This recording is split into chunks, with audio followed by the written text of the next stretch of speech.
Ladies and gentlemen, welcome to The Right Time, a Wave Sports and Entertainment original presented by Prize Picks. My name is Bomani Jones. Thanks for listening wherever you get your podcast. Thanks for watching us on YouTube. Subscribe, like, rate us, review us, give us 5 stars. You only give us 4 stars. I'm inclined to believe you are a hater. It is Foxworth Friday. Domonique Foxworth, what's going on? A lot, man. A lot. Like, I don't know. We had a little pre-show conversation. It was like anything on your mind, and I had like 30 things. So I'll be surprised where you want to take this. That's a good question. I was taking it at first. Going to talk about myself for a little bit, if you don't mind. It happens from time to time. That. I don't even know if you know this. I'm currently in Atlanta, Georgia. We're doing the Alt cast for the Western Conference Finals. Check us out on True TV. Every game of the Western Conference Finals. For the rest of it, I'm going to be posted up with Adam Lefkoe, with Chris Haynes, with Vince Carter. It's a surprisingly good time because I'm going to be honest with you. I told him when we got there, when I talked to one of the directors, like, I'm going to be honest with you. I normally don't do television that I myself would not watch. However, in this case, I canceled a vacation in order to do it. But then we did it, and I was like, oh, I would totally watch this. Like, I found it to be a really entertaining and a good time. You know what I'm saying? Like, we had Dame Lillard jump on. Bobby Portis came in wearing a pink suit, but the suit had shorts. He did that. He like 6'10". He is. It's a little interesting when the guy 6'10" does that and you don't even know him that good, and he has broken somebody's face before. Like, we figured out how to talk about it. You know what I'm saying? Like, you gotta throw some softballs out there first. See if he's game for this. We can't act like this isn't happening. You know what I'm saying? Like everybody sees what's going on here. We can't act like it isn't going on. But nah, it's a good time. I hope you guys check it out. I had a funny moment, though, that happened that I think you might appreciate as I do this show with you. And you are like a former football player, and I'm just a dude that hosts the show. And so Carl did something Carly at the end of one of those games. And he does it. And after it's happened, and I'm like, right. I'm all in that space or whatever. And Jordan Cornette was hosting, real cool dude. And he asked, well, what should he have done? Or what should they have run as a play? And as they asked that, I was getting ready to offer my answer. And then at the end, he says basically a comma, Vince, ? And I was like, oh, yeah, the actual Hall of Fame basketball player. That's who you wanted to talk to about this. And I had to say it. I was like, I ain't gonna lie, dog. I thought you was talking to me. And I told him, I said it on the show. I was like, you were looking for expertise. I just thought you wanted to take. That's an important distinction in these moments, right? And on occasion, I have expertise. Overwhelmingly, I have takes. He was looking for, I'm like, it's an outcast, baby. Let's just fire off these takes. But I guess Vince wasn't. I know you talked about when you did that show with Ray Lewis and how Ray was the quarterback of that situation. He was trying to set you up. Vince was like, oh, no. They here for Vince, and I'm going to give him some Vince. It wasn't even Vince saying they were here for Vince. It was basically Jordan saying, wasn't nobody talking to you. we talking about something else right now. I have a feeling, though, you got off some cat takes anyway. Eventually. Maybe you weren't there in that moment, but I have a feeling that Bomani Jones did miss the opportunity to address doing cat things. Well, I was somewhat delicate because we got 4 people there. Okay. Like, I'm not going to go out of my way to shoehorn this in. But when he was in there missing them threes at the end, I did repeatedly, for y'all, I was like, disappointment. Yeah, that's a very if you know situation. Because most people are like, yeah, this is disappointing that he missed that shot for that team. That's not that. If you know, that is not what Bomani is saying. Well, the problem is like 7 feet of disappointment just sounds mean. 14 feet of disappointment is funny. And so, like, they ain't gonna mess up at the same time. Like, unless they gonna get dunked on at once, I don't have too much opportunity to talk about 14 feet of disappointment. It was also very clear to me that Bobby Portis believes, as many of you do, and understandably, that Karl-Anthony Towns is a very good basketball player, right? So, like, the way he talked about him was with yo, man, it's a tough day at the office when you got to guard that dude. But it was also interesting because Dame Lillard came on, and Dame was saying that he loved Ant-Man because Ant-Man was 100% himself at all times. And that raises a follow-up question that I didn't choose to ask because I felt like it would have been mean, which is, so what you think about Cat? Yeah. I mean, he, like you, was doing it, if you know situation. He was making it very clear that guy, that's my guy. I like that one. Yes. Would you ask me? Oh, no, I was just saying I like that one. Yes. You asked me about something else. No. I'm not saying anything about that. I'm saying that one, I like the cut of his jib. Yes. He got a good jib. Yes. Yo, another thing for that game, by the way, Kyrie done come a long way, right? Because I've had to be. Yeah. I got in a short period of time too. Yes, I got some theories as to how it is that you could come around and change your behavior so much in a span of one mere year, right? Like I don't think it's that hard to figure out what's probably going on here, and there's no judgment for what's probably going on here. But I got a pretty good guess for what's going on here. But that the conversation around Kyrie has changed greatly when he could show up with them moccasins or whatever those shoes were. He got his, like, they call them the Chief Hala shoes or whatever, but they seem to be very influenced by his Native American culture. They got suede and they got tassels on them. Like, that seems to be what we doing, and we ain't even got no jokes. If he had done that in Brooklyn, woo, baby.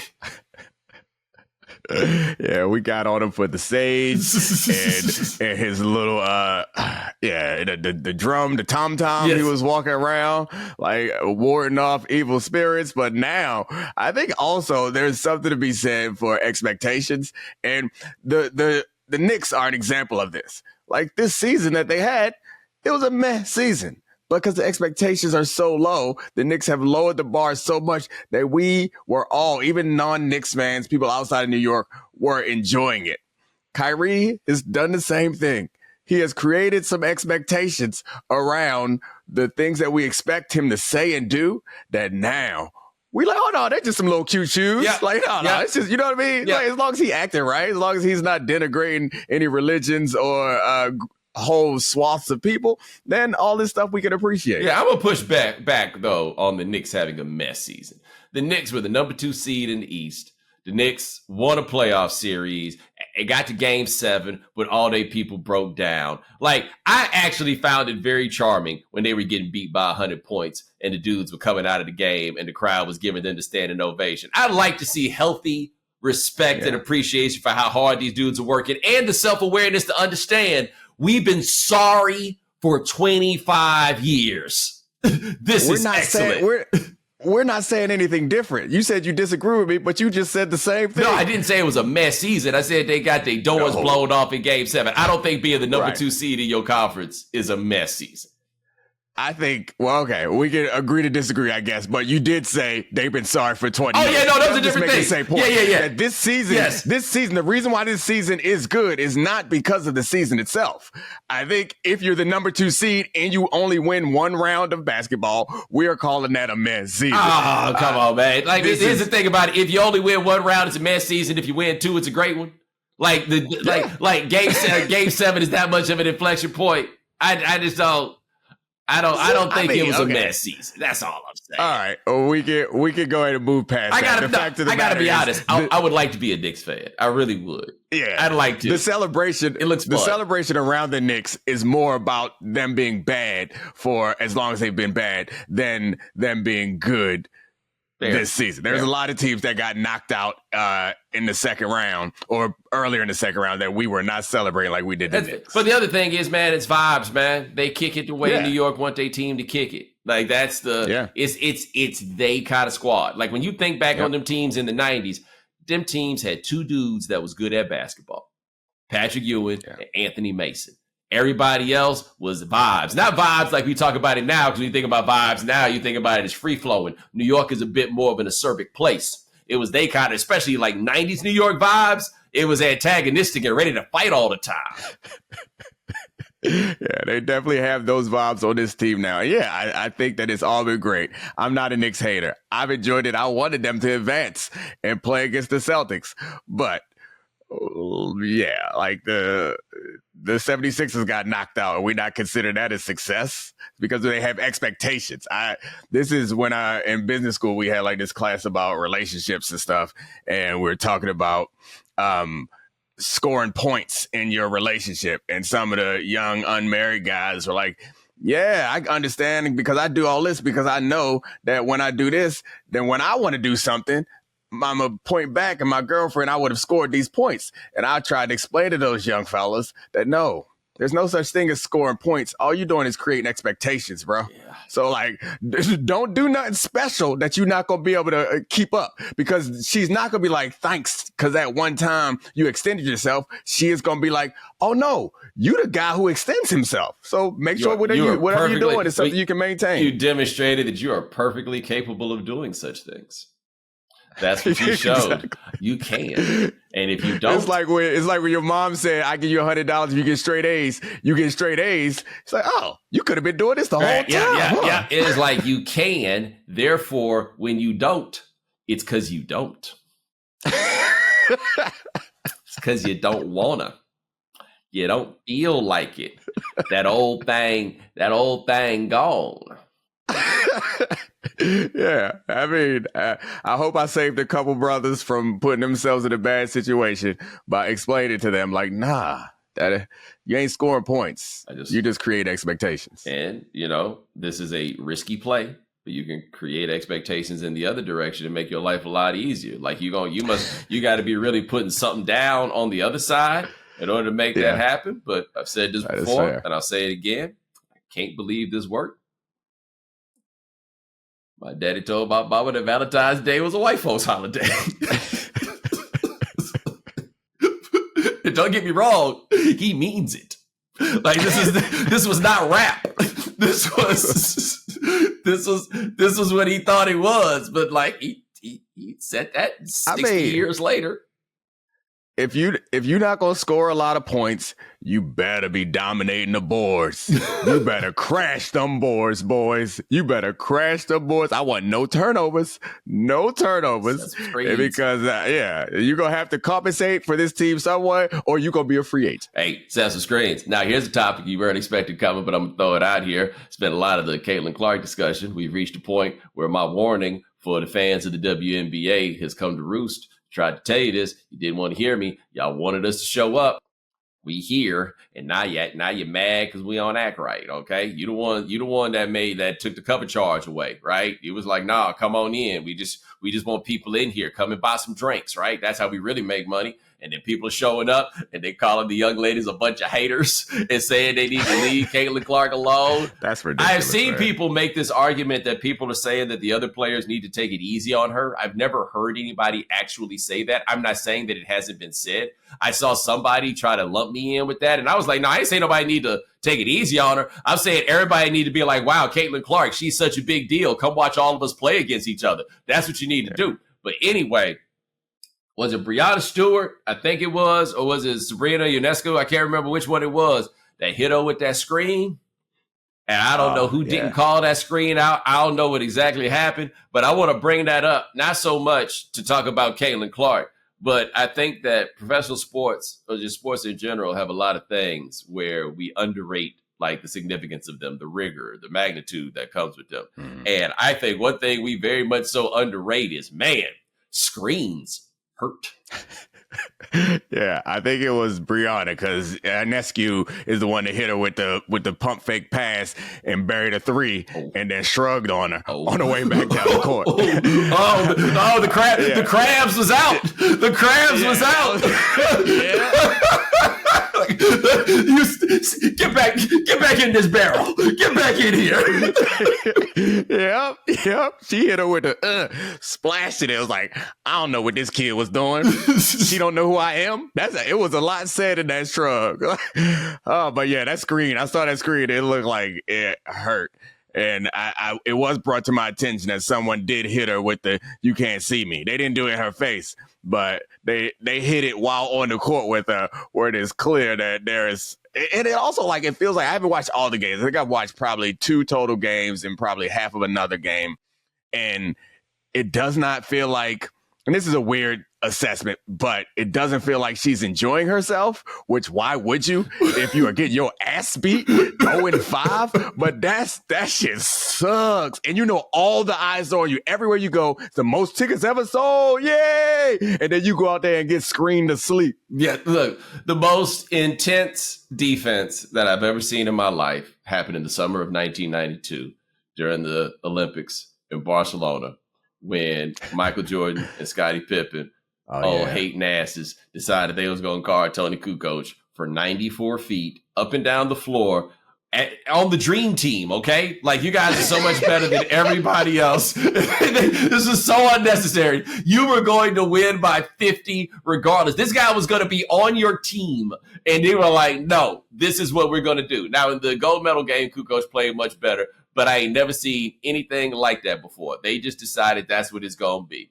Every day, Caitlin Clark is Tony Kukoc in the WNBA, from what I can tell. I have not watched enough yet to give you any sort of like real analysis about what's going on. I can't get you there on the basketball. All I'm seeing so far is the snippets, but I am seeing people who are in line with what we talked about. Every day her birthday, and I don't mean that in no good way. Like, every day her birthday, it is birthday licks coming. Coming. Yeah, we see the different level of intensity for NBA regular season and playoff basketball, but there's playoff level defense being played on her in all the games that I've watched, and she's gonna figure a way around it. That team's gonna get better, but right now it does feel like they have sucked whatever joy is in this game out of it. The combination of all the attention that she's getting from like fans and all the attention she's getting from opponents, and it don't seem like nobody is giving her the dap, like, yeah, we see what you're doing. Keep fighting, young blood. It's not one of those welcome to the league type of things. It's a different type. It's a Tony Kukoc welcome. Welcome to the Bulls. Like, this is the hierarchy, sir. And the other thing I think that's interesting in this is the WNBA season starts so soon after the college basketball season. So there wasn't no break. There wasn't no recharge, right? Like, you just right back out here. And the other thing that's happening is the WNBA is having, I wouldn't call it a renaissance necessarily, but it's a lot of ladies' time to shine out here. You get out here on the IG, it's a lot of like fashion stunting. And I'm going to be honest with you. I don't know that much about Caitlin Clark, but that kind of stunting don't seem to be her bag. You know what I'm saying? Like, she hasn't gotten it. She just left Iowa. You know what I'm saying? She has not gotten to that place. So she ain't even kicking it fly like the rest of them, right? Like, she ain't even getting these fits off right now. All she doing is bringing attention to herself and her league. And what's the league doing in return? Busting ass. Yeah, I don't know what it is, because it always happens for quarterbacks. I feel like, especially white quarterbacks, they get to the NFL and somebody introduced them to a good barber. It's normally somewhere around the first off season or something like that, and they get their game up. And we've talked about this before. We're both beneficiaries of women in our lives being like, hey, we're not wearing that no more. Yeah. Help get your clothes right. I'm not sure who in Caitlin's team, or maybe she kind of like the offensive lineman that's just like, ain't nothing you can do. I'm here to play football. I'm here to play basketball. I know I got to put on clothes in order to walk from my house to the stadium, but that is the only reason I'm putting on these clothes. I'm not trying to light up Instagram as everybody else. She over there like, you know what? You go get you your little Fashion Nova contract. I just signed the contract with the basketball. You know what I'm saying? Like, Wilson. Right. Yeah, you go ahead, get that little $20 fit that you only go wear one time. I don't know how that stuff works. That's just what I hear. Let me stop. Be careful on that. But yeah, that's the direction they going in. I'll tell you something else that's happening with this WNBA stuff. People learning about something that we talk about on this show. I can't remember how much I've talked about this concept with you all, but a little something I like to call the game within the game. It's the game, but it's the game within the game. Did you see the thing that happened in that game between the Connecticut Sun and the Fever of Indiana? Was it the relationship dynamics? Yes. Yeah. So people are going to learn that don't know, that are deciding to pay more attention to the WNBA. That the game within the game is a much different game in the WNBA than it is in the NBA. And look, for all we know, there may be game within the game in the NBA like this too, and we just don't know about it, right? But a WNBA locker room can turn into the culture club very quickly from what people are telling me. I'm not sure about this. But what we found out, because everybody knows about this, like we're not even telling secrets, it was a woman that blocked another woman's shot in the game, and the woman that got her shot blocked wanted to toss a smack. And then the third woman, who was the woman's teammate, came and pulled back the woman who got her shot blocked and was like, yo, you don't need to toss smack to that other woman who just blocked your shot, even though we on the same team. I don't know why you're telling her you can't talk smack. Oh, it's because woman number 3 and woman number 1 used to date. And so when woman number 2 got in woman number 1's face, this one woman might be on the fever right now, but in her heart, she on the same team as woman number 1. I know we always call the NBA like a soap opera sport, and it's a lot of the off the court stuff bleeds in, and we care about these guys as celebrities more than athletes.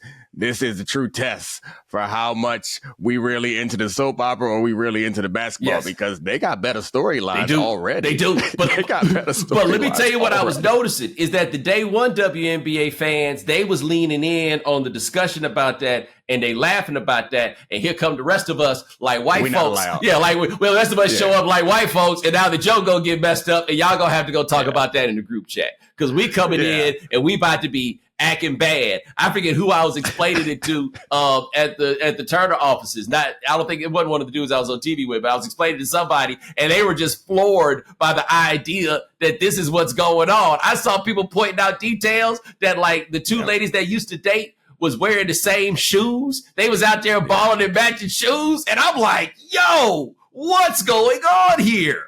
I get some of my algorithms are sending that story and other relationship stories like that to me. And I'm like, I don't think I could talk about this. Like, it feels like we're new to the game. So like we have to respect the game. We can't come in here and not respect the game and be talking about all this other stuff, but it's hella interesting. So I'm going to keep reading about it. I'm going to keep watching it, but I don't got no opinions. No, I don't got no opinions. I am here to speak to the newcomers that are showing up. And we got to commiserating on the things that we learning at the same time as we get in, right? I do not wish to speak on this authoritatively because I don't have the authority to speak on it. But everybody knows that this is interesting, and it is, in fact, the game within the game. When the NBA season is over, in all likelihood, I will have time to dedicate a bit more attention to the W and learn some things and find out what's going on. But keep in mind, it's just me talking about me here, okay?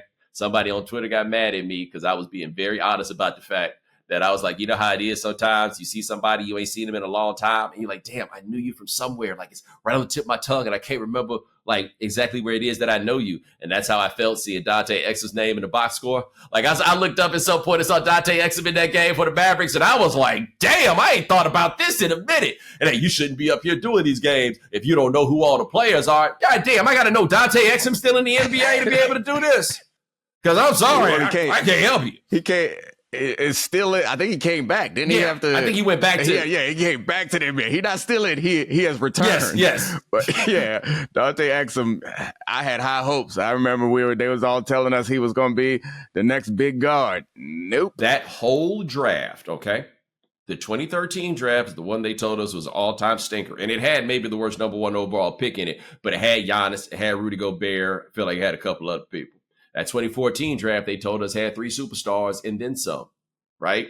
Embiid, Jabari Parker, Andrew Wiggins, a bunch of other cats. And that draft did not turn out to be the draft that we thought it was going to be. Maybe this year's draft will be the one that like give us some stuff, and it turned out to be. But anyway, Dante Exum was in that 2014 draft, and that was another one of those that we got faked out. I think he went back to Crikey Land to like get his game back right, and then came back over here. I know you like to go with the 14 feet of disappointment, but you brought up Gobert's name again.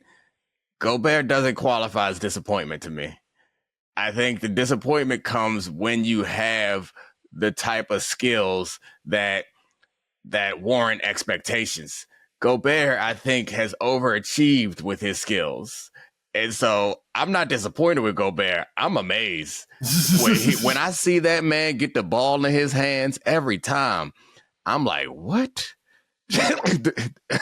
Dog. Almost died because the coordination's so bad. Yo, what gets me about when he has the ball in his hands, and I was talking to Vince about this, that like if you Vince Carter and you have to make an adjustment to like you're a catch and shoot guy, like Chris Haynes asked him this question about that. And I asked him just generally, like, did they have a talk with you about like, yo, you don't get the ball like that no more, right? Like you got to give it up. And he was like, no, you know, I kind of figured it out by then, all that other stuff, right? So me as somebody not very good at basketball, I fully understand that you're not allowed to do that idea, right? Like you get that ball and you give it to somebody who could do something better with it. Like I get what that is. I am floored that this deep into his career, right? 11 years in, Rudy Gobert still get the ball and think it's time for him to do something with it. It's not. It's not. I mean, in his defense, because he is so challenged offensively, they be putting 6'7" dudes on him. He end up with 6'5" guys on him way too often, and then Ant throw him the ball. So let's be honest. What you think Ant gonna say to him if Ant throw him the ball and there's a 6'5" guy guard him in the post and he throw it back and set a screen? That ain't gonna go over well. So I gotta defend Rudy a little bit. Like, right, if you gonna give it to me, I gotta try. Right. I'm in the NBA. Like, come on, man. I think that's a fair point. Like what you saying about me? If I got 6'5" on me, you throw me the ball and ask for it back. You might as well. You couldn't just throw it against the wall, throw it against that dude's foot, and we take it out the side. Like you ain't just gonna treat me like I'm a net. You know what I'm saying? The net, the pitch back, that joint they pull extra tight, so that ball come right back to you. Like I'm like, come on, man. I'm the jugs machine. That's what you telling me? I just put the ball, you just put it back in the jugs machine. That fadeaway that he shot over Jokic, now you get carried away. But when he caught it and Jamal Murray's on him, I'm like, all right, yeah, you got to put it up. You got to make him foul you there. You got to make him foul you there. That fadeaway though, like. You got lucky. Yeah, I want to see that again. All right, we gonna pay some bills. Come back here on the right time. Playoff basketball is heating up, and Prize Picks is the most simple way to get in on the action. You just select 2 or more players, pick more or less on their projected stats, and submit your lineup. Quick withdrawals, easy gameplay, and an enormous selection of players and stat types are what makes Prize Picks the #1 fantasy sports app. But rather than hear from me, let's hear from somebody who actually uses Prize Picks. Sean, how the Prize Picks going for you? You know, Bo, you win some, you lose some, and I've had some close breaks this playoffs, but to me, the best part about Prize Picks is the injury assurance they offer so that your lineups stay in play, even if, one of your players gets hurt this playoff basketball season. So let's say your player exits a game in the first half and doesn't return. Prize Picks has your back, and it won't count as a loss. And look, not that I want injuries to happen in the playoffs. It's reassuring. I won't get penalized for it. No, that's a big deal. There you go. Sean is asking for injuries in the playoffs, guys. He's that kind of guy. Anyway, make sure you go to prizepicks.com/Bomani and use code Bomani for a first deposit match up to $100. That's prizepicks.com/Bomani. Prize Picks, daily fantasy sports made easy.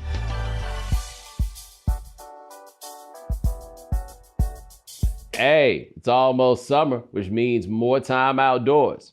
I personally love going for a walk in the park, and I always make sure I'm rocking a nice pair of sunglasses. Thanks to our good friends at Shady Rays, they have you covered with premium polarized shades that won't break the bank. Shady Rays is an independent sunglasses company offering a world-class product rated 5 stars by over 300,000 people. Their shades have durable frames and crystal clear optics, making them the perfect choice for all outdoor adventures. Sean, what's your relationship like with sunglasses? Bo, for me, living in Los Angeles, a big part of it is, wearing a nice pair of shades. But, one of the issues that I always deal with is I'm always either losing them or breaking them. But the best part about Shady Rays is if, your shades ever go missing or take an unexpected hit, you don't have to worry. They have the most insane protection in all of eyewear. Every pair is backed by lost or broken replacements. Plus, if you don't love your shades, you can exchange them for a new pair worry-free. Within 30 days, there's no risk when you shop, and the team always has your back with personal support. And exclusively for our listeners, Shady Rays is giving out their best deal of the season. Head to shadyrays.com and use code Bomani for 50% off 2 or more pairs of polarized sunglasses. Try for yourself the shades rated 5 stars by over 300,000 people. All right, Domonique, changing gears on a random hodgepodge episode of the Right Time Foxworth Friday. You had mentioned there's this lawsuit going on about back NIL pay, and all the conferences are trying to figure out how to pay. I think the settlement is like $2.7 billion. a class action lawsuit, right? I don't know who exactly they're going to pay, but the conferences are trying to figure out who pays how much. And the Big East, which don't have no football, is like, yo, we ain't really got it like that, fellas. How are we supposed to do this? And I want to throw this out there for you. This feels, and this also goes in line with discussions we're hearing now about like private equity moving in, and that Drew Weatherford, who played quarterback for Florida State mediocrely about 15, 20 years ago, he has been meeting with programs with his private equity fund about giving this infusion of cash to these college football programs or these college sports programs. And, you know, we always hear about how coaches don't really know nothing about anything but football and they don't pay any attention. Mm-hmm. Is that also applying to everybody else in these athletic departments? Because, like, I don't know if have you seen this story about how private equity ruined Red Lobster? I mean, take out Red Lobster, just put a blank. It's happened so many times over the years where they are interested in making money off of a particular thing that has some value in it, and they suck the value out. They don't amplify the value. It's just like it's the business model of most private equity firms. So yeah, they did kill the graduation dinner spot. But yeah, I don't see how these schools, except I guess I do see it as a result of their own greed and their own desire to keep this broken system around because it benefited them. And now I think they're getting to a position where they cannot afford to rectify the issues that they've had previous and also continue to build going forward. So they got to get some money from somewhere. And that tends to be where private equity thrives, is some distressed asset needs some help. And they come on in and say, loan shark time, essentially, and get good details on their connection and then milk it for what it's worth. So yeah, it can't be good for the future of college football. My point always is this: name one thing private equity has ever made better. And we could probably take it to another end. How often do you hear about private equity doing anything other than outright destroying something? Like, if this gets to the point where these programs are taking this stuff from private equity, it's over. The whole thing is over. And the thing I think that people are losing sight of, and the reason I think it's going to be over, a lot of people make a lot of money off of college sports, but it is not a profit maximizing endeavor. That's never really been the point. The point has been to make a lot of money, perhaps to make as much money as possible, while also getting people to give you money, right? Like in tens, millions, hundreds of millions of dollars of donations in order to make this happen. But the goal of this is not to make a lot of money. If the goal of this was to maximize profits, it doesn't look anything like it does. Those stadiums don't look the way they do. Those weight rooms aren't as fly as they are, any of that stuff. That's not how Profit Max works. Private equity is only here to make a profit. This is an irrational world where people are in it for the hell of it. And they'll spend a lot of money for the hell of it. So these super rich billionaires or whatever class of money that you are in to donate money, they're not in it to make money. They are literally voluntarily giving their money away in order to make it happen. That's the mentality of this world. And you are going to turn over the keys to people who are not here for fun at all. They are not here for all the silly reasons that we're here. They're here to get money. And they go look at these books and be like, hey, wait a minute. This is preposterous. Whatever happened to calisthenics? Right? They're going to be trying to you go on eBay, you're going to be able to get you some mean weights, boy. They are definitely going to be like, so you're paying the assistant strength coach what? And then they're going to say 6 figures. Why? So we can win. If you win, is that going to change the amount of money that we are making? Nah, he got to go.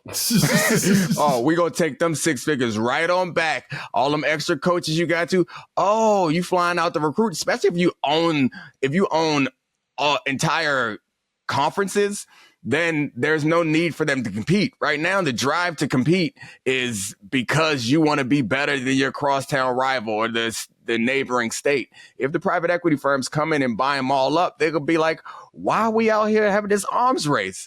Let's be friends. Yes. Tell them boys come in and do some jumping jacks and go out there and fill up our stadium. Renovate the stadium for who, for what?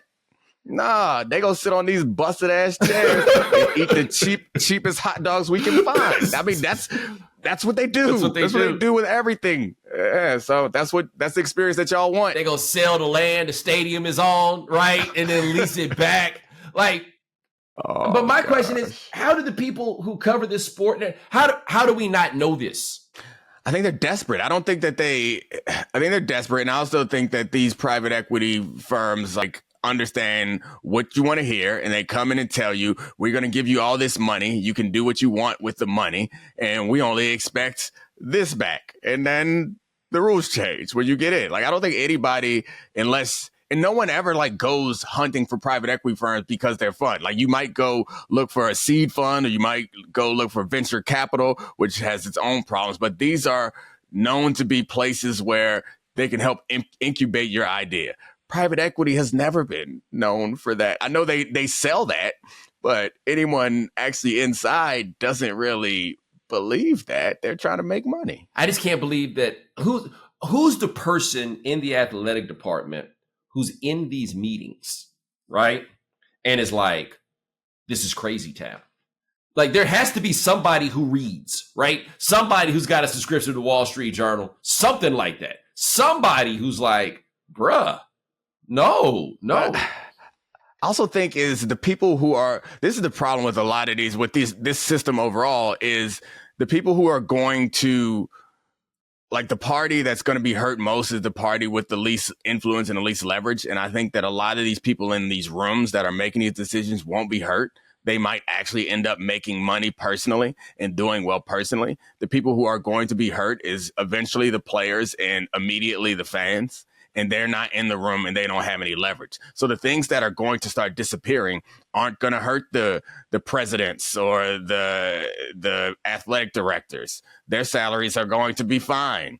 Their situations are going to be fine. The things that are going to be taken away are going to hurt the people who don't have a say-so in the room. And I think that's how it ends up happening, is you appeal to people with powers, their priorities, and their priorities never been let's protect the sanctity of the game. They say that shit in order to protect their jobs and make their money. But see, I think there's another level that's going to come up, which is there's going to be a competence drain as this happens. Because one, as you say, as the private equity puts in money, they're going to start wanting to hire their own people, right? They're going to have their people in the building to do stuff. So it's going to become that thing. But also, we'll notice that as the NIL world came out and players started getting money and it started to get a little more chaotic, Nick Saban, Roy Williams, Mike Krzyzewski, Jay Wright, I think we can go through a list of a few other people who looked around and was like, nah, it's over, right? This ain't hitting the way that I wanted it. This ain't what I'm used to. This ain't what I was about. And they're going to leave, right?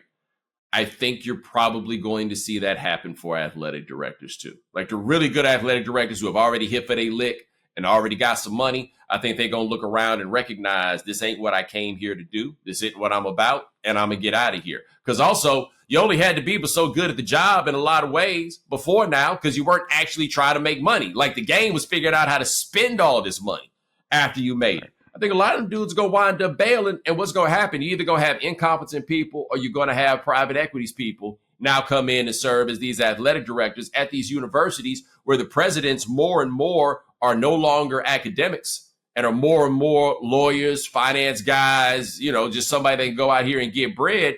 And I think this could ruin the whole, they could be literally killing the goose. They could be. I wonder if their time value of money calculation would convince them that they need to keep this goose alive, or if they're going to just milk the goose for all it's worth at this point, which will send, because I think that a smart person would recognize the things that drive the passion in this and try to protect those. And I'm saying a smart person who is motivated by the profit. And I think that some of the things that I named, they could come up off that. I don't think people are showing up to college football games for a luxury experience. So yeah, it's fine. You can sell them trash hot dogs and you can make them sit on concrete. That ain't what they upset about. But you can't put bad players out there. You can't nickel and dime them for things that they care about. You can't try to trick them and think that the product is good. You can't give up on the competitive nature where you have a league model where we're all right, we'll save money here because we're all owned by the same thing. Those are the things that create some identity. You can't try to make it uniform because making things uniform saves money. But part of what makes college football special is it does feel different when you go to different places. And that's partly about the athletic directors, partly about the coaches, partly about the players that you bring out. You want that uniqueness to stay because that's what people care about. That's why someone will go and donate money to their 7-win team every year because that's us. And then once it's all the same thing, you get more homogenized NFL product. And you have your NFL team, but it's not the same as where you went to school. It ain't quite the same as where you grew up. Like it feels entirely different. And they could run the risk of over professionalizing this if that's a thing that you can do and make it so that it's not as fun. But a big problem I also think that this is going to spell out is the general decimation of the journalist class and just what has been happening in this industry, because there should be more people in a position to stand on the table and just be like, yo, guys, all bad here. We're killing this, right? Like this could be the end of the thing that people love. And it didn't have to end because the players were getting money. If they had adequately prepared and everything else for what was obviously at some point actually going to happen, you wouldn't wind up in a place where you feel like now you're in this world of financial distress and you got to have this money in order to pay or everything else. Or the fact that not all these schools are big enough to play at this level. Like you were able to play at this level because you didn't have to pay the players. Now you got to pay the players. You can't afford to play like this. Maybe you need to take this down to the 1AA level or wherever that is, right? And that's where you need to go. I'm not sure, but a more robust journalist class, and this is not the fault of the people who are working now. It's the fault of the people who pay them or stop paying a lot of people. Somebody need to be out here being like, hey guys, this is wild. ESPN need to have people somewhere reporting their asses off, standing on a table, talking about how this is ridiculous because this is about to mess up your money. I think the injustice against one person is injustice against all feels like a cliche quote, but so many fans and media entities like defended and protected the injustice of the system, and it's coming home to roost. And we all are going to have to pay for it because y'all didn't want to be honest about what you were creating back then. And you've got yourself in a situation where Jeffrey Kessler is coming for that ass. And you're going to have to pay. You don't want that. You're going to have to pay some money that you didn't have to pay. And now you're in this situation. And I think that the private equity point, what happens in a lot of situations, and I don't know exactly how it's going to happen in college sports because it's not a fully developed business yet, even though they run themselves like one. What often happens in private equity is the people with power need the money and the people with control are looking and they end up coming out great. So like if you own a company, whoever sold Red Lobster to the private equity firms, they did great. But that's fine. They don't care what happens after that. And I think that's what's going to end up happening now. I don't know who those parties are in this situation, but the people at the time are at the top or with some power are going to do great. It's what's left that's going to be the problem. And that's how this ends up happening.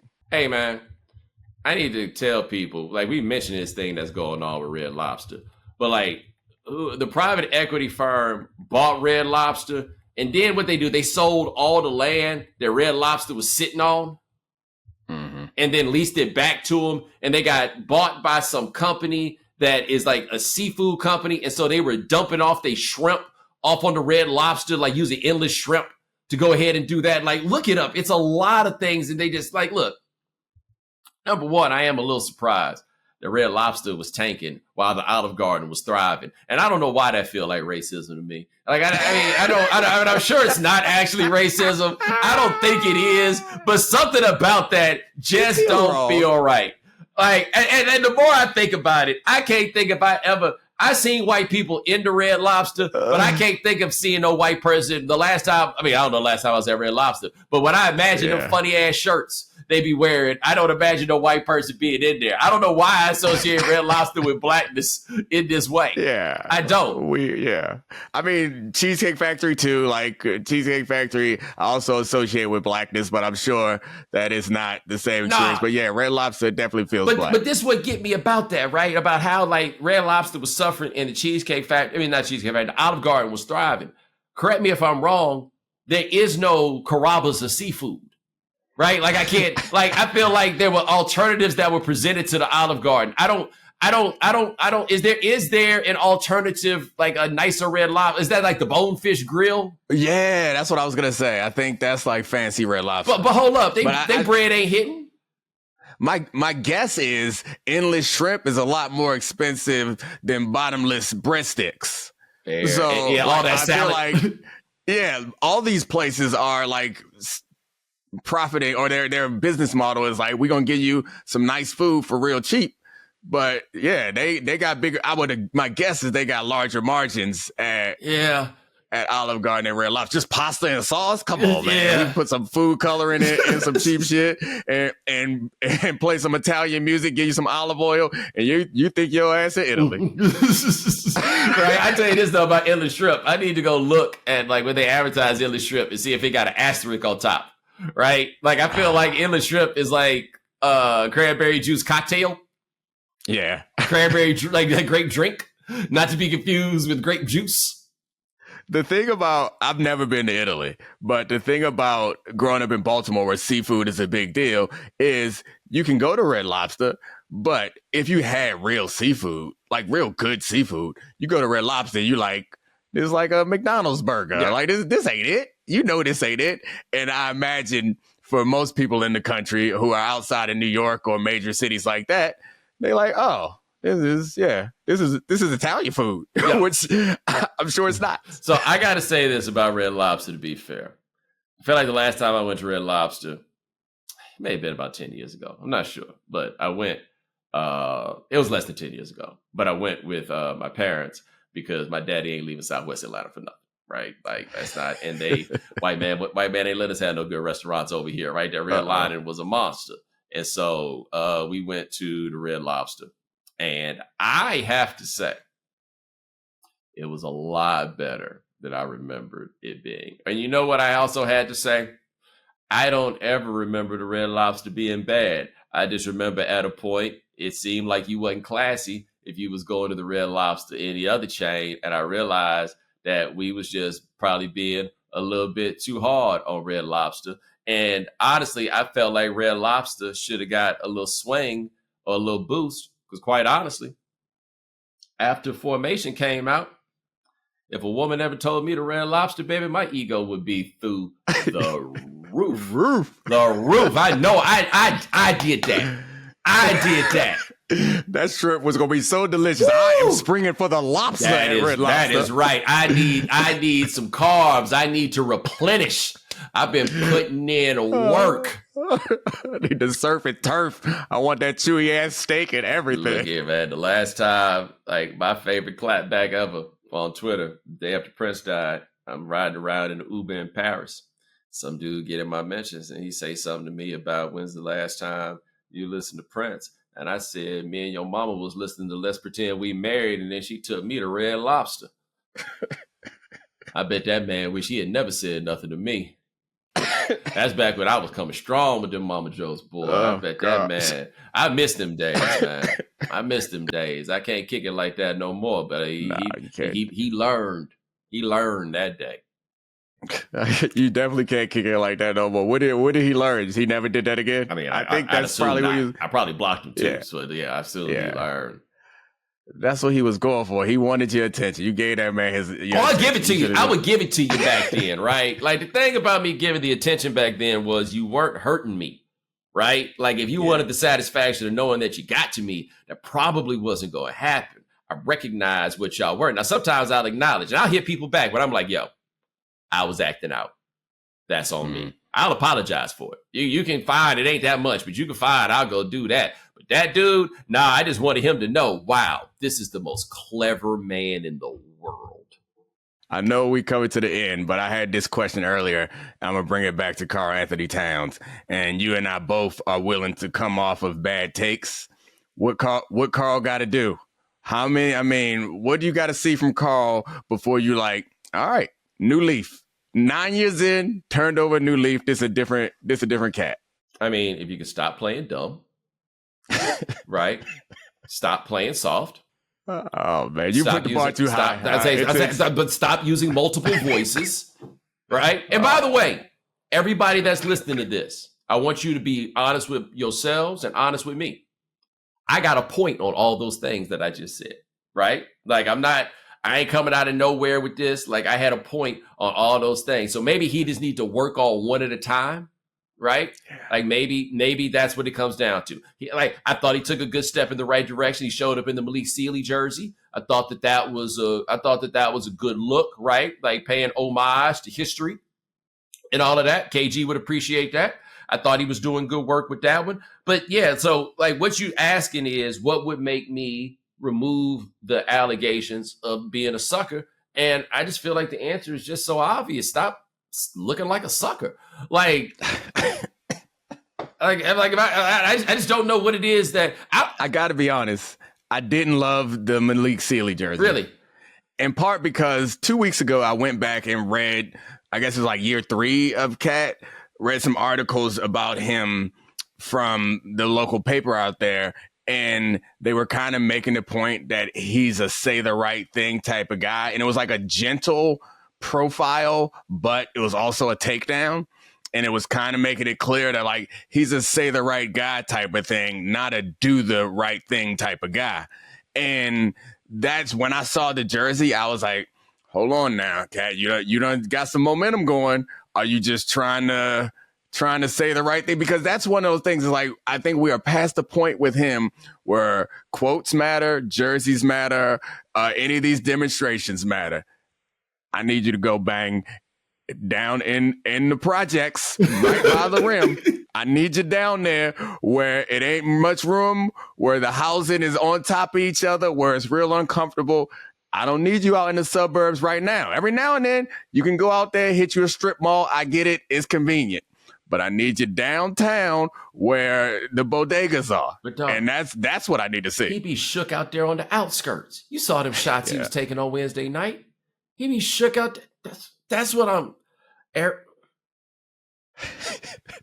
sorry. I don't No, I'm telling you, it's so hard for me on the show because, like, if you don't know me and you haven't been here for the conversation and I just come out of nowhere with where I've arrived, it don't seem right on TV, right? So I need to, like, I'm trying to play it cool and introduce my teammates to my outlook and all of these things. Man, he was taking them crazy shots and I was just like, this is all I was doing, man. Just like y'all see this, right? Like that's where I feel like Perk felt when he was on that set with Chanae and Ramona Shelburne, and they was trying to get Broddy drafted, and Perk was like, I am in crazy town. Like that's nothing like when you feel like you're on TV and you're in crazy town and you feel like you're fighting everybody. I had a time like that once. I did Bob Costas' show, and I was on there with JJ Redick and this dude named David Sampson. And I felt like I was in crazy town.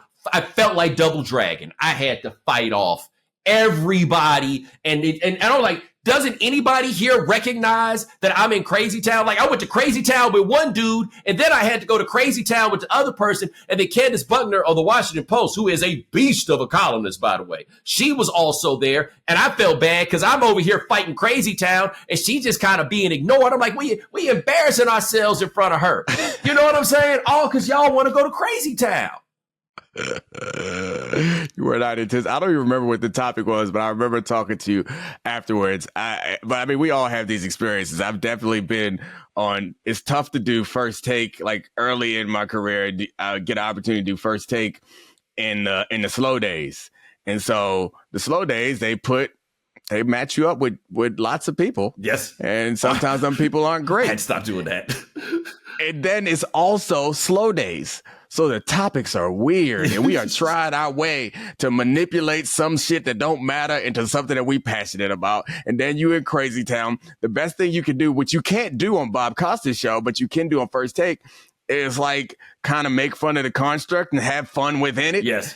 But Bob Costas' show is a serious show. You can't really show up there and like, hey, finger guns. I wound up where somebody had told JJ what my Duke thing was for game theory, but it became clear to me that he hadn't watched it. So then I was in crazy town with him. And then the Sampson dude who used to run the Marlins tried to make the argument that team owners and executives make decisions only thinking about winning. That is the only thing that they think about, right? Is the dude that traded Miguel Cabrera for a sack of baseballs was the dude that was explaining this to me. And I ain't gonna lie, I had to stop myself from saying some incredibly mean things about that man. I just didn't know him well enough to say the things that I wanted to say because I was just like, I'm in crazy town right now. And I'm looking for Bob to save me. And Bob is just like, basically, oh, we can agree to disagree. And I'm like, how can we disagree about crazy town? You don't think we in crazy town right now? That's how Perk looked that day.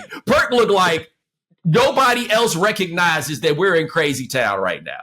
Yeah. Perk wasn't having it. He was not looking forward to. Yeah, this is what I used to get into, like debates with some of my friends, and I started doing, which you just have to ask some qualifying questions.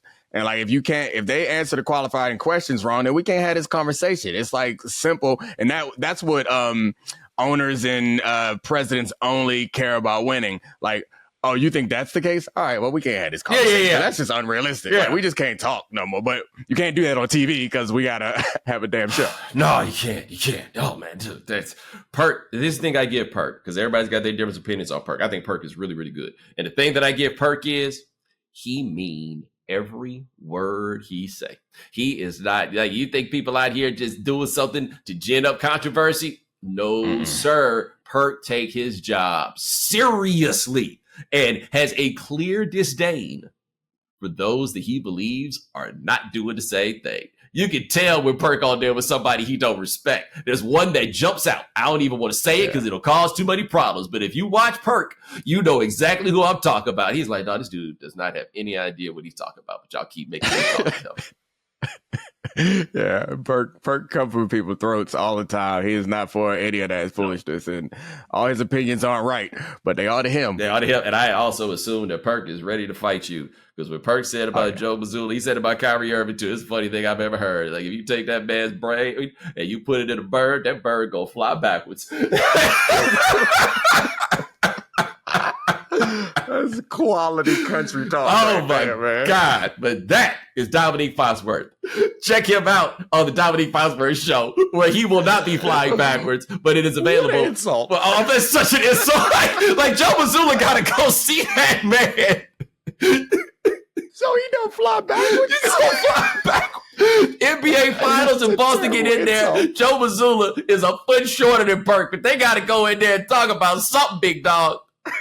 They gotta talk about something. I also want to throw this out there about Perk. This is one of the wildest things in the world to me, man. I am 4 years older than Perk.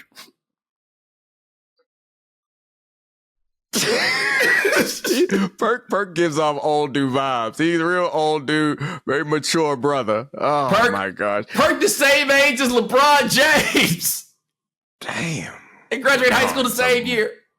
A marvel. I can't get over the fly backwards. I remember when he said that too. I remember he said it about Kyrie. I didn't remember him saying about Joe Mazzulla, but yeah, that would break my heart if somebody said that about me. Especially because you can't fight him. Yeah, you can't fight Perk. Can't fight Perk. But check out the Domonique Foxworth show, available on all 5 podcasts, given away for free. My man, I appreciate you. Thanks, brother. No problem, man. Sean, you got prize picks for the people? I sure do, Bo. Friday night, Mavs, Timberwolves, Anthony Edwards, 26.5 points. Jaden McDaniel, 17.5 points, rebounds, and assists. And on the other side, Derek Lively, 5.5 boards. Kyrie Irving, 31.5 points, rebounds, and assists. Bo, I got to ask you, now that game 1 is wrapped, your thoughts on the series. You weren't going to give your predictions. Now we've had a whole game to play. What are your thoughts now? I feel a lot better about the team that just won a game. How about that? No, what I'm now to, man, I think Luka gonna show up every game. He might not play well every game, but he gonna show up. And Kyrie was unbelievable. Oh my God. They got dudes I trust. Minnesota, honestly, literally doesn't have a single one, including Anthony Edwards. This is all new to them, right? Kyrie Irving is the most battle-tested player in this series, and I think that matters a lot. I totally agree. And we have the possibility. Kyrie, Boston, NBA. I did not even think of that. He gonna come out and lecture them again preemptively. He gonna come out in advance and be like, "Hey man, don't call me the N-word." He's gonna put that sage out there again, like you did. That's still the most insulting thing in the world. You're gonna show up in my house and get rid of the bad spirits. How you know I don't want them here? How you know they don't pay rent?